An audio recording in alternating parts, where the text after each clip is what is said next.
कक्षा 10 के हमारे प्रिय विद्यार्थियों, संस्कृत का हिंदी संस्कृत आज हम लोग पढ़ने वाले हैं। जो संस्कृत का यह चैप्टर बहुत ही महत्वपूर्ण है। आप लोग इसे मिस बिल्कुल भी मत करिएगा, पढ़ जरूर लीजिएगा, क्योंकि यहाँ से एक प्रश्न आपके प्रश्न में होगा बोर्ड पेपर में, जो बहुत ही महत्वपूर्ण है।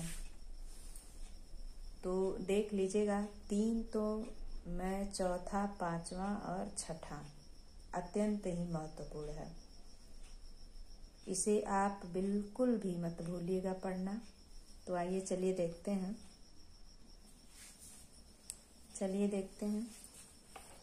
नीतराम नीचो अस्मिति त्वम खेदकूप कदापि मा कृथा अत्यंत सरस हृदयो यतः परेशान गुण ग्रहिताश। नीतराम यानी अत्यंत ही, नीचो अस्मिति गहरे होने पर, त्वम तुम, खेद दुख, कूपम कुएं की बात की गई है, कदापि कभी भी, माँ मतलब नहीं, कृथा मतलब करो, यानी हे कुआं तुम अत्यंत ही क्या हो, नीच हो। नीच यानी गहरे हो, तो तुम अत्यंत गहरे हो, यह सोच करके कदापि कभी भी दुख मत करो, क्योंकि अत्यंत सरस हृदयो यतः परेशान गुण ग्रहितास, जिससे तुम अत्यंत सरस हृदय वाले हो, परेशान यानी दूसरों के गुणों को ग्रहण करने वाले हो। सीधे अर्थ में देखिए, हे कुआं, कुएं के विषय में कहा गया है कि हे कुआं तुम अत्यंत ही क्या हो, नीच हो। नीच का अर्थ गहरे हो। यह सोच करके कभी भी तुम खेद मत करो, दुख मत करो, क्योंकि तुम अत्यंत सरस हृदय वाले हो और दूसरों के गुणों को ग्रहण करने वाले हो। अगला देखिए, नीर क्षीर विवेक हंसालस्यम त्वमेव तनूष चेत विश्व अस्मिन् अधुनान्य कुल व्रतम परिपालयति कः। हंस के विषय में कहा गया कि हे हंस, त्वमेव तुम ही,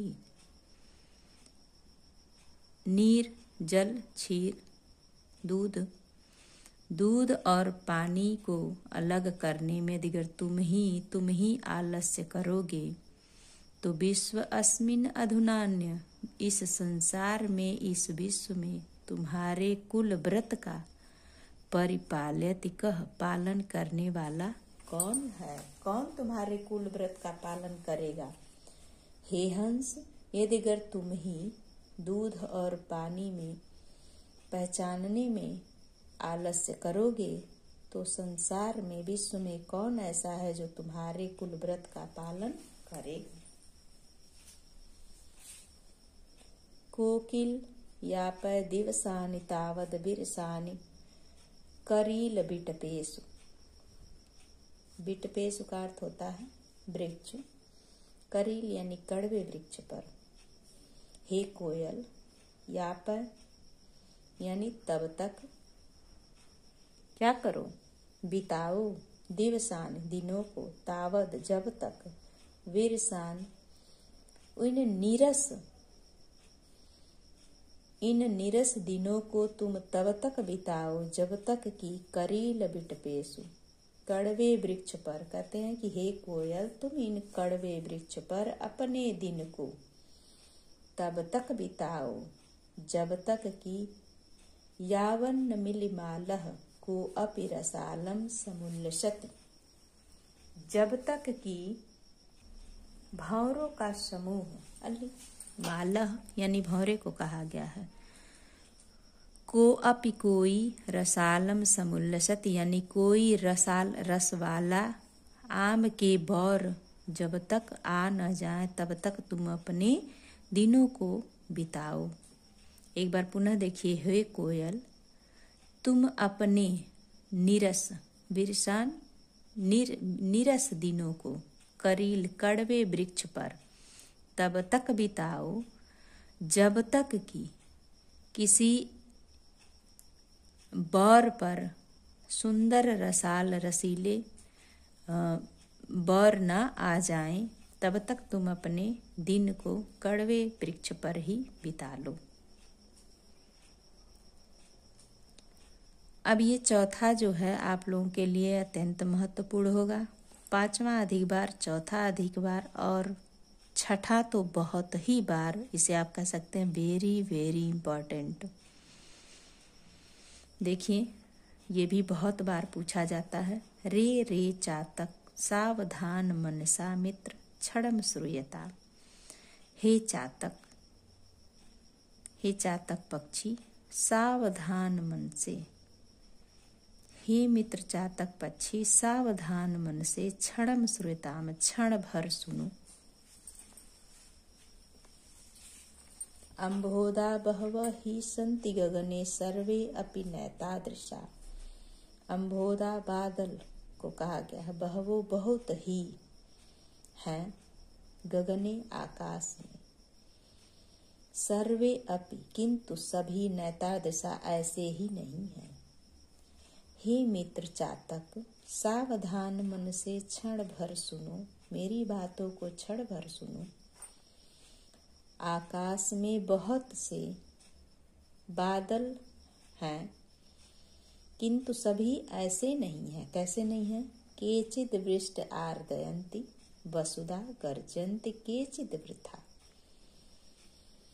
कुछ व्यर्थ में ही, आर्दयन्ति गीला कर देते हैं, वसुधा यानी पृथ्वी को, गर्जन्ति केचिद वृथा और कुछ व्यर्थ में ही गरजते हैं। यम यम पश्यति, जिस जिसको, पश्यति पश्यस मतलब देखो, तस्य तस्य पुरतो माँ ब्रूहि दीन वचन, उस उसके सामने, माँ नहीं, ब्रूहि मतलब बोलो, दीन यानी दीनता भरे अपने वचन। ठीक है, एक बार पुनः देखिए। हे मित्र चातक, सावधान मन से क्षण भर सुनो। बादल बहुत से हैं आकाश में, किंतु सभी ऐसे नहीं हैं। केचिद वृष्टि आर्दयन्ति, कुछ वृष्टि करके, वृष्टि मतलब वर्षा करके, आर्दयन्ति यानी गीला कर देते हैं, वसुधा पृथ्वी को, गर्जन्ति केचिद वृथा और गरजते हैं कुछ व्यर्थ में ही। कुछ बादल ऐसे होते हैं आकाश में, आकाश में बादल बहुत से हैं, परंतु सभी ऐसे नहीं है। कैसे नहीं है? कुछ तो बारिश करके पृथ्वी को भिगो देते हैं और कुछ व्यर्थ में ही गरजते हैं। यम यम पश्यति, यम यम यानी जिस जिसको देखो, पश्यस मतलब देखो, तस्य तस्य पुरतो माँ ब्रूहि दीन वचः, उस उसके सामने नहीं बोलो अपने दीन वचन यानी दुखी वचन। जिस जिसको देखते उस उसके सामने अपने वचन मत बोलो।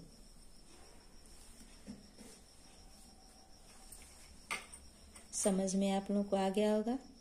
पांचवा देखिए। न वही ताड़नात् तापनात् वही अग्नि मध्य, कहते न ही ताड़नात्, ताड़नात् का अर्थ होता है पीटे जाने पर, ताड़ना देने पर। ठीक है, अभी तक दिख नहीं रहा था, देखिए। न वही ताड़नात् तापनात् वही मध्य, न ही ताड़ने पर, ताड़ने का अर्थ होता है पीटना, न ही तापनात् तपाए जाने पर, अग्नि के मध्य में।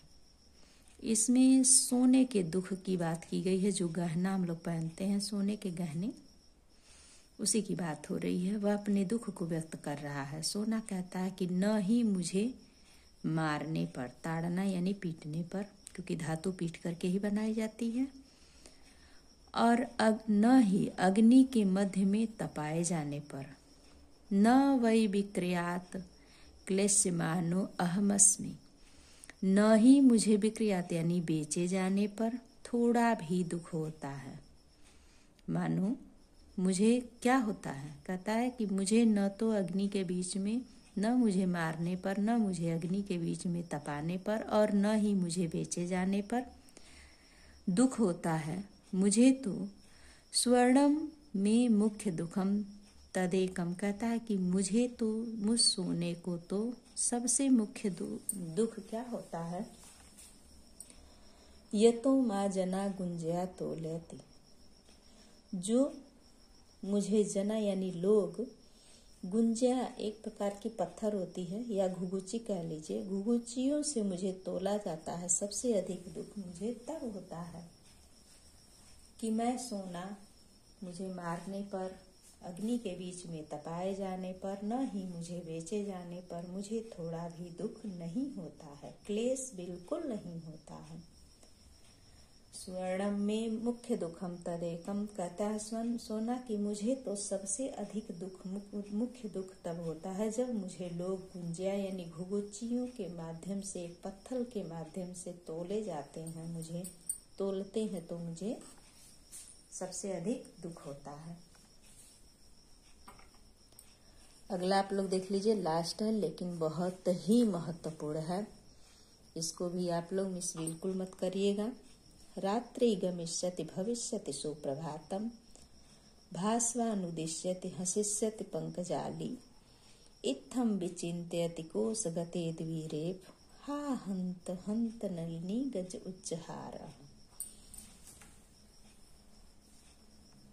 इस श्लोक में बताया गया कि रात्रि गमिष्यति भविष्यति सुप्रभातम, एक भंवरा है जो कमल पुष्प में बंद हो गया है, वह कमल में ही सोच रहा है। रात्रि गमिष्यति यानी बीत जाएगी, भविष्यति होगा, सुप्रभातम सुंदर सवेरा होगा, रात्रि बीतेगी और होगा सुंदर प्रभात। भास्वानुदिश्यति, सूर्य को कहा गया है, नुदिश्यति यानी उदित होगा, हसिष्यति पंकजाली, और पंकज जो है, कमल का पुष्प जो है वो क्या होगा, हंसेगा, खिलेगा। इत्थम विचिन्त्यति कोश द्विरेफे, द्विरेफ यानी भंवरे को कहा गया है। इतना विचार करते हुए, कोश गत में बंद भंवरा, कोश का अर्थ था ये ऐसे ऐसे जो पंक्तियां होती हैं कमल पुष्प की, उसी में बंद भंवरा विचार ही कर रहा था। हा हंत हंत नलिनी गज उच्चहार, कहते हैं कि हाय मार दिया नलिनी, हाथी ने, कमल, नलिनी यानी कमल की जो डंडी होती है उसको कहा गया है, गज यानी हाथी, उज्जहारा यानी उखाड़ करके फेंक देता है, यानी कमल का यह यहाँ पुष्प है और यह डंडी है उसकी, तो इसे नलिनी कहा जाता है। इस कमल की डंडी को पर्यायवाची है नलिनी। तो उसे जो गज यानी हाथी है, उज्जहार यानी उखाड़, ऐसे ही पकड़ता है, उखाड़ करके फेंक देता है। इसमें बताया गया रात्रि बीत जाएगी, सुंदर प्रभात होगा, सूर्य उदेगा और जो कमल का पुष्प है वह खिलेगा, हंसने का अर्थ खिलना। यह विचार करते हुए कोश गते यानी कि पुष्पों के पंखुड़ियों के बीच में बंद भंवरा विचार ही कर रहा था, तब तक एक हाथी आता है और उस समूल पुष्प को पकड़ करके उखाड़ देता है। वह बोलता हा हंत नलिनी गज उच्चहार, यानी हाय मार दिया नलिनी ने, गज ने मुझे उखाड़ दिया। आपको यह वीडियो कैसी लगी कमेंट अवश्य करके बताइएगा, लेकिन प्यारे विद्यार्थियों पढ़िएगा अवश्य इसे, ये बहुत ही महत्वपूर्ण है। एक आपको श्लोक इसमें से जरूर मिलेगा अर्थ लिखने के लिए। धन्यवाद। यह वीडियो आपको अगर अच्छी लग रही है तो अपने मित्रों को भी अधिक से अधिक शेयर करें।